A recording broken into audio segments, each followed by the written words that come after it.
बसून जा बसून. सुरुवात करायची तर लोकसत्तेच्या एका कार्यक्रमामध्ये तुम्ही घोषणा केली होती निवडणुकीच्या आधी, आणि सर्वसाधारणपणे अनुभव असा असतो की निवडणुकीच्या आधीच्या घोषणा नंतर विसरून जायच्या असतात, पण ती गृहनिर्माण धोरणाविषयीची होती.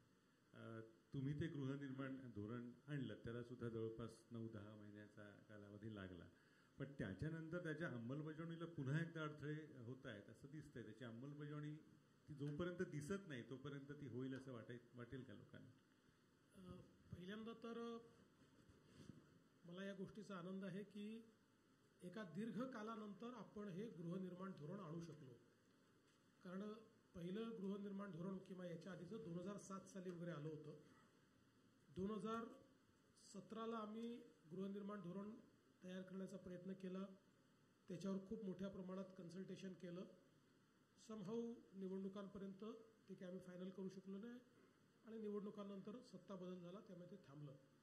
पण यावेळी खूप वायडर कन्सल्टेशन करून अनेक स्टेक होल्डरसोबत, इंडस्ट्रीसोबत, वेगवेगळ्या प्रकारच्या संघटनांसोबत आम्ही चर्चा करून आता हे गृहनिर्माण धोरण आणलं आहे. आणि अल्टिमेटली गृहनिर्माण धोरण जे असतं याच्यात 2 भाग असतात. काही गोष्टी या सरकारने करायच्या असतात आणि काही गोष्टींमध्ये आपण धोरण आणतो म्हणजे प्रायव्हेट सेक्टर करता एक आपण मार्ग खुला करून देतो. तर सरकारचं यातलं पहिलं काम काय असतं तर धोरणाशी संबंधित सगळ्या प्रकारचे शासन निर्णय काढणं. तर त्यात मी हे म्हणू शकतो की धोरणाशी संबंधित 90% आमचे शासन निर्णय निर्गमित झालेत, आणि 10% जे राहिलेले आहेत की ज्याच्यामध्ये मल्टिपल एजन्सीज इन्वॉल्ड आहेत, तर ते त्यांच्याशी सगळ्यांची कन्सल्टेशन करून, कारण धोरण करतानाही त्यांच्याशी कन्सल्टेशन झालेलं आहे, तर तेही शासन निर्णय आम्ही काढू. आणि मग एकदा हे शासन निर्णय सगळे निघाले की त्यानंतर आमची भूमिका ही फॅसिलिटेटरची आहे. त्याच्यामध्ये जे काही म्हाडाच्या माध्यमातून किंवा इतर आमच्या ज्या काही एजन्सीज आहेत त्याच्या माध्यमातून जे ॲक्च्युअल स्टॉक आम्हाला तयार करायचं आहे तेवढं पुरता आमचा रोल आहे. बाकी सगळा आमचा रोल हा फॅसिलिटेटरचा आहे. तर मला असं वाटतं की ते काम ऑलरेडी सुरू झालेलं आहे.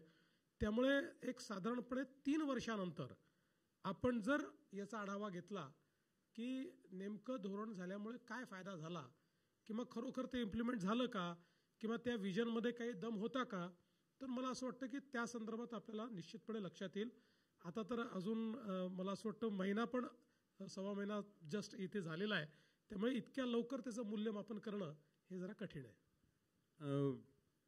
महाराष्ट्र, गृहनिर्माण, मुंबई असे जेव्हा शब्द येतात ना तेव्हा म्हाडा हा संदर्भ येणं अपरिहार्य आहे. पण म्हाडाचा सुद्धा आकार लक्षात घेतला, त्यांच्या कामाचा व्याप लक्षात घेतला, तर तो जो एक दिसावा लागतो, प्रभाव दिसावा लागतो, त्यांचा स्टॉक ज्याला म्हणता येईल तसा बाहेर येणं, तो तितका दिसत नाही आहे. याविषयी एक तर आता कानावर असेल की हजारो फायली म्हाडामध्ये पडून